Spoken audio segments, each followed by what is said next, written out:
Salut à tous, c'est Yannick Papange, on se retrouve pour une nouvelle vidéo et aujourd'hui on va parler d'un thème qui m'est cher, c'est la question des tatouages. Les tatouages, ça fait très longtemps que je veux en parler. Il y a quelques temps, je vous avais posé une question sur la page Facebook, je vous avais demandé de partager vos tatouages que vous avez fait en l'honneur de vos enfants décédés en commentaire. Vous avez été très nombreux à partager, ça m'a fait super plaisir. Il y a des tatouages qui étaient très beaux et des tatouages qui avaient une symbolique très forte, c'était émouvant. Voilà, donc c'était vraiment super, merci à tous d'avoir partagé. D'ailleurs, je remettrai peut-être le lien du post si jamais il y a des nouveaux arrivants sur la page Facebook qui veulent partager à leur tour ou qui veulent voir ce que les autres membres ont comme tatouage. Voilà, je pense que c'est un sujet très intéressant et voilà. Le tatouage, moi j'adore parce qu'il y a une symbolique très forte. Le tatouage c'est douloureux et le tatouage c'est à vie. C'est comme une blessure c'est douloureux et ça laisse une cicatrice à vie quand la blessure est assez importante. Donc voilà, moi j'ai une blessure dans mon cœur qui est invisible à la base, parce qu'en me regardant on ne peut pas savoir que j'ai perdu un enfant. Bah, le tatouage c'est une façon de la rendre visible et de dire voilà, cette blessure, elle est là pour toujours, elle va rester, elle laissera un impact durable sur moi, donc la symbolique du tatouage est absolument magnifique. Je dis toujours que le tatouage, ce serait pas du tout la même chose si c'était réversible et si ça faisait pas mal. Voilà, le fait que là on reste allongé, des fois, pour mon dernier j'ai mis 10 heures à le faire, 10 heures à se faire picoter le bras voilà, pour avoir un résultat qui vaut le coup, ça renforce encore la puissance de ce résultat et de la symbolique du tatouage, je trouve. Donc moi les tatouages j'en ai 5. Je vais vous montrer ceux que je peux vous montrer à la caméra. Après je posterai des photos en commentaire sur... vous allez voir en bas la description, je mets un lien vers la page Facebook. Il y a un post qui sera dédié à mes tatouages et je posterai les photos, vous pourrez les voir plus en détail. Donc je vais commencer par le numéro 1 et le numéro 4 en fait. Je sais pas si on voit bien. Donc la petite étoile, ça c'est la partie de mon corps qui est dédiée à mes enfants. La petite étoile c'est mon fils décédé et la fusée c'est ma fille. Voilà, donc c'était très important, j'ai fait l'étoile en premier. Bien évidemment, je l'ai fait 2 ou 3 mois après le décès de mon fils. Et c'était super important, c'était pour me dire que voilà, mon fils, ok, il est décédé, mais il est toujours avec moi. Il est toujours là, je l'oublie pas, il est avec moi. C'est toujours cette vieille angoisse que je traîne partout, la peur d'oublier mon enfant ou que mon enfant soit oublié. Là, je sais qu'il est avec moi, je peux le regarder moi, je peux le montrer aux autres. Voilà, je l'ai avec moi dans la peau. Et au passage, je me suis dit, si j'ai mon fils, j'ai ma fille aussi. Et pour tous mes enfants, je ferai un petit symbole à chaque fois qui les représentera. C'est super important pour moi de les avoir. Donc j'ai fait ce petit tatouage. Et là, arrive à ce qui devait arriver, je suis tombé accro au tatouage. Je me suis dit, c'est super, on peut faire ce qu'on veut comme motif. Une fois qu'on a passé le cap, il y a un seuil psychologique parce que les tatouages, ça peut être un peu impressionnant quand on n'a pas l'habitude. Moi, personne dans ma famille n'est tatoué. Donc voilà, c'était vraiment un pas à franchir. Et donc après j'ai continué. J'en ai un que je me suis fait peu de temps après, 8 ou 9 mois après le décès de mon fils. Je ne peux pas vous le montrer parce qu'il est dans le dos et je ne vais pas me mettre à poil devant la caméra. Donc allez voir la photo.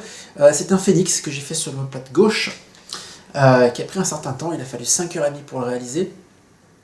Et voilà, donc le phénix, pour ceux qui ne connaissent pas, c'est un oiseau de feu légendaire. Il n'y en a qu'un seul qui peut exister en même temps. Lorsqu'il sent la fin de sa vie arriver, il se consume dans les flammes et une fois qu'il a fini de se consumer, apparaît un petit bébé phénix, donc une renaissance dans les flammes en fait. C'est ça la symbolique. Voilà, c'est une symbolique très forte parce que c'est exactement ce que c'est une épreuve. Une épreuve, voilà, c'est extrêmement douloureux, se consumer, les flammes. Mais derrière, il y a une nouvelle vie qui démarre, voilà, on n'est plus comme avant, c'est plus pareil, c'est vraiment une renaissance. Voilà, et le phénix, c'est la symbolique de la renaissance par excellence. Par excellence, oui, par excellence.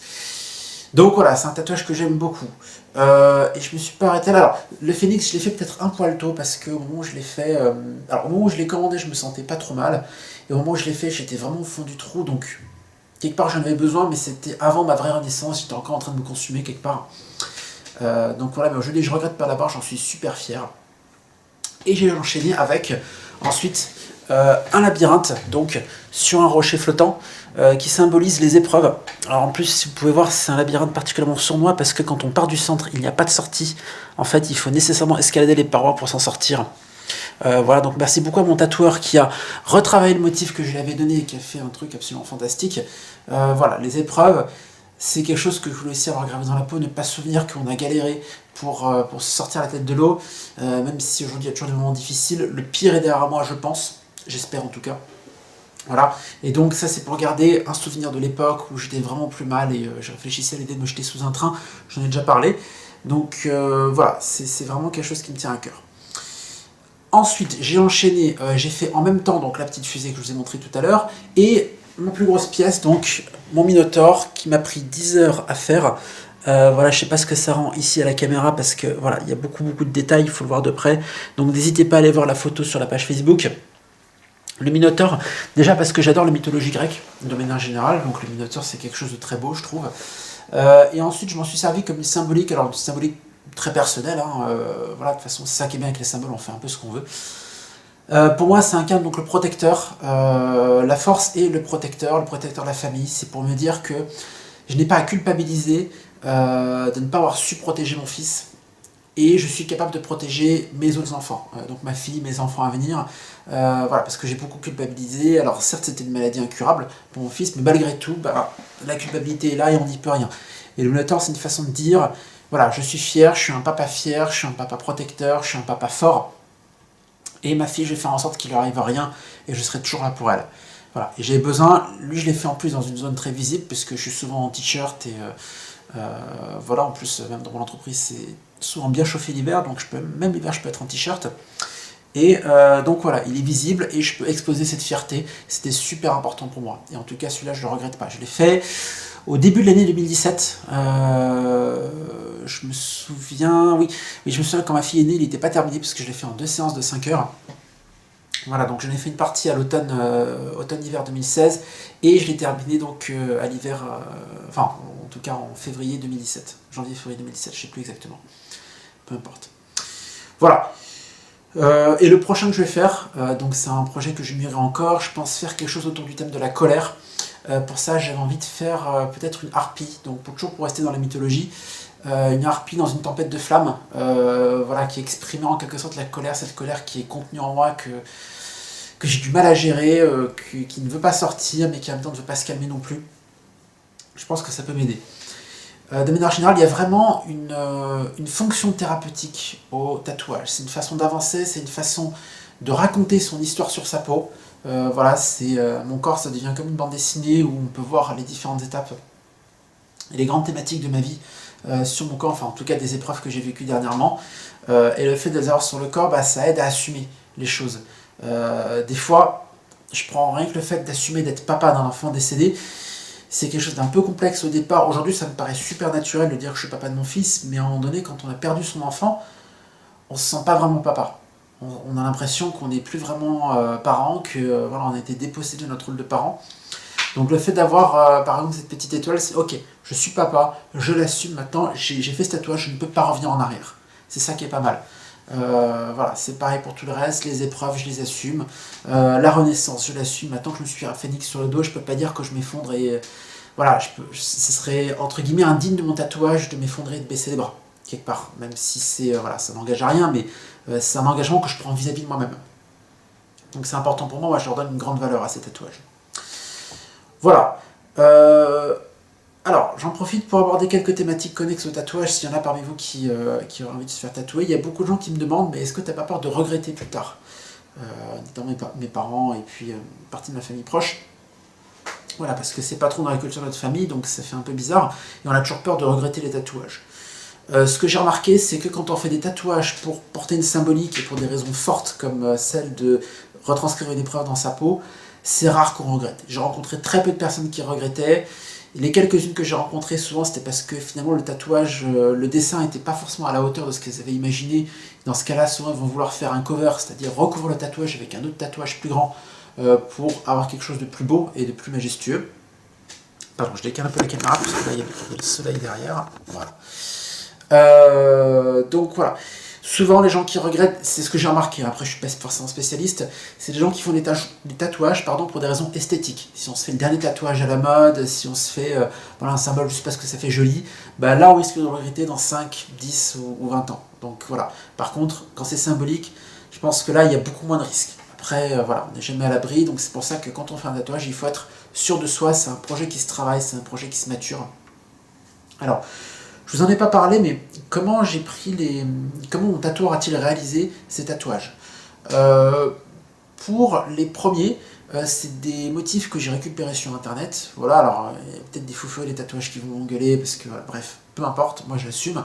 L'étoile, la fusée, le phénix, c'est des tatouages que j'ai pris sur internet. Le labyrinthe aussi, mais cette fois-ci il était bien retravaillé par mon tatoueur parce que c'est vrai que le motif de base comportait pas mal de défauts. Donc voilà, mon tatoueur a fait un super boulot pour le refaire.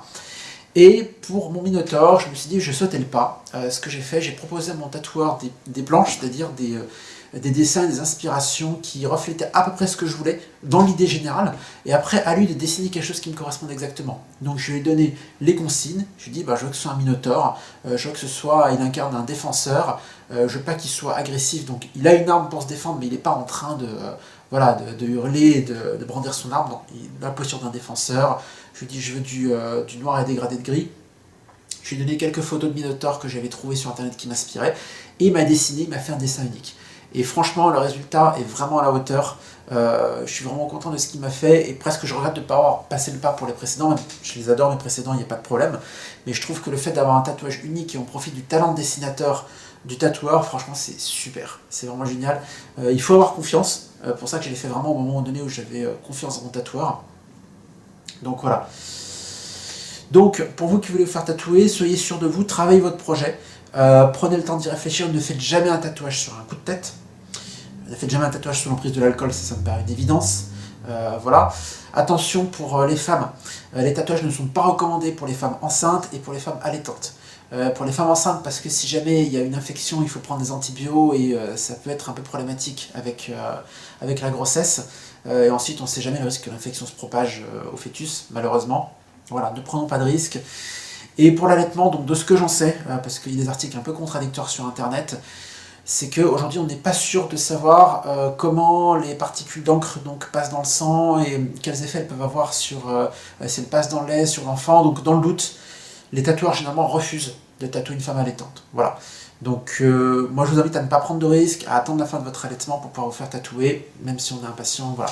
C'est ce que fait ma femme. Ma femme adore les tatouages aussi. Elle a eu le temps de s'en faire un. Elle a fait une étoile filante en même temps que moi j'ai fait mon étoile. Après, elle a programmé le deuxième, mais elle est tombée enceinte à ce moment-là. Donc, il y a eu sa grossesse, après la naissance de notre fille, après elle a allaité.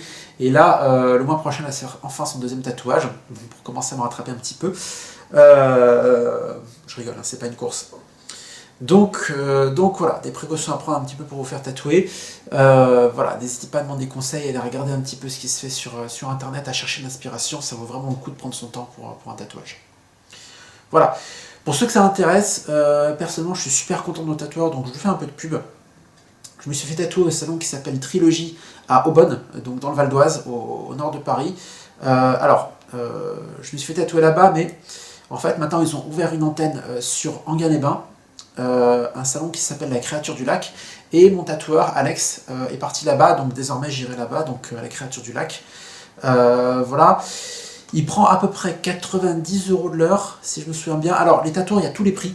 J'ai entendu, il y a des gens qui m'ont parlé de tatoueurs à 20 € de l'heure, ou des trucs comme ça, ce qui paraît vraiment pas cher. Donc voilà, bon, attention, méfiez-vous, faites vraiment attention à la qualité. Allez voir les books des tatoueurs en ligne, s'ils en ont, pour voir ce qu'ils font, pour voir un petit peu le niveau de dessin. Voilà, parce que sinon, si c'est quelqu'un qui ne sait pas dessiner, qui ne sait pas tatouer, vous allez vous retrouver avec un truc dégueulasse et c'est vraiment dommage. Des fois, il faut peut-être mieux mettre un peu le prix pour avoir quelque chose de qualité. C'est pour la vie, n'oubliez pas. Hein. 90 € de l'heure, c'est pas forcément très cher pour la région parisienne. Il y a des gens qui vont parler sur Paris de tatoueurs à 120 voire 150 € de l'heure. Puis après, il y a ceux qui sont super connus, qui prennent vachement plus cher. Bon, là, pour moi, c'est un autre monde, mais après, c'est chacun son truc. Voilà, le mien, je trouve qu'il ne prend pas si cher que ça, il fait vraiment du super bon boulot, donc je vous le recommande chaudement. Donc Alex, au salon La Créature du Lac à Enghien-les-Bains, dans le Val d'Oise. Voilà, c'est tout pour moi. Je vous poste ça avec un lien sur la page Facebook, avec les photos pour ceux qui veulent voir un peu plus en détail ce que j'ai fait. N'hésitez pas à aller poster vos propres tatouages sur le post dédié que j'ai fait sur la page Facebook. C'est toujours sympa de partager, d'avoir des idées, parce que il y a plein de façons de représenter un enfant décédé. Donc voilà, c'est cool de partager un petit peu nos inspirations. Voilà. Merci à tous, je vous souhaite une bonne journée, je vous dis à très bientôt. N'hésitez pas à liker la vidéo, à vous abonner à la chaîne et à liker la page Facebook. A très bientôt, merci à tous.